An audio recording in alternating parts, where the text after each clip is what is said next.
State memorial was held for former apartheid President FW de Klerk in Cape Town earlier. President Cyril Ramaphosa delivered the eulogy. He told mourners that de Klerk played a vital part in the establishment of the country's democracy. Lindsay Dentlinger is following proceedings and joins us now from Cape Town. Lindsay, very importantly also, President Cyril Ramaphosa, in delivering that eulogy, asked all South Africans, whether they agreed with de Klerk or not, to release him, to let him rest in the warm embrace of the African soil to which he has returned. Seemingly there are a number of people outside de Klerk who would not agree with that sentiment. They've been protesting all morning. Give us a sense of some of the emotions playing themselves out in the streets outside de Klerk.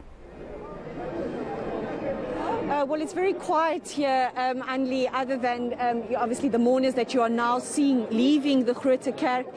The protesters were all removed from here earlier. They weren't very many, so those scenes played themselves out a little further away. So these proceedings here largely gone off without a hitch, no disruptions here, particularly at the Klerk, where we have been in this church for the last 2 hours for these state memorial service, and these are some of those people that you're seeing now who attended the service, including the former apartheid president's wife, Lindsay de Klerk, and his son, Jan de Klerk, both of them speaking about the man, the family man, and also his personal secretary, Noel Besson, giving us an insight as what the man was like behind the scenes, and the man who he had come to know very personally in those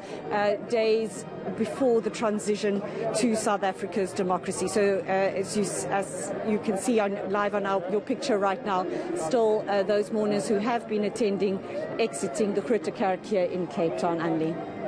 Lindsay, some people would say it's the end of an era, yet many divisions remain in our society. Many of the mourners in the picture, some South Africans would comment, are very lily white, not a very diverse crowd attending this memorial service, yet Ladysmith and Black Mambazo performing.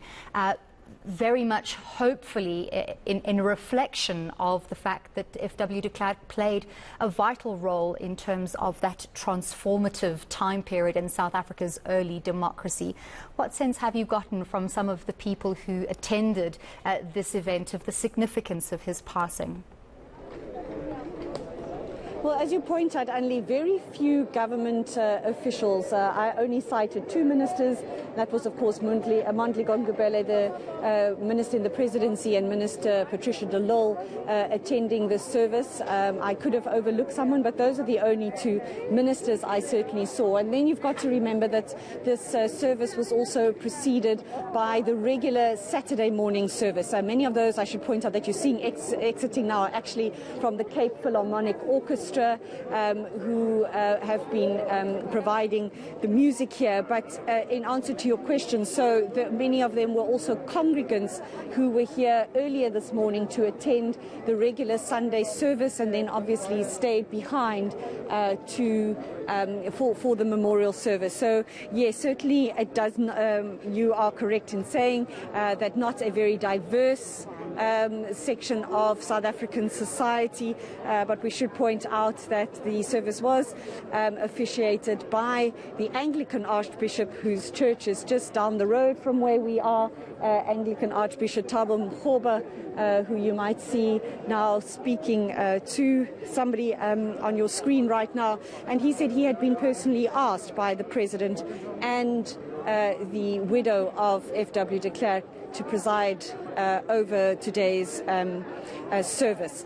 But yes, not a great big cross-section of society. The President, Cyril Ramaphosa, saying that he would remember FW de Klerk both as a brother and as a friend, and although South Africans might differ about his legacy, his contribution to transitioning South Africa to a democratic country cannot be overlooked, and that in moving forward, South Africans had to by no means forget the atrocities that had happened and the pain and the suffering that it has caused millions of people, but that it also had to set itself on a path of forgiveness, and therefore government had decided that indeed the former Deputy President, that we should remember that he was the first Deputy President of a democratic South Africa, Ramaphosa said,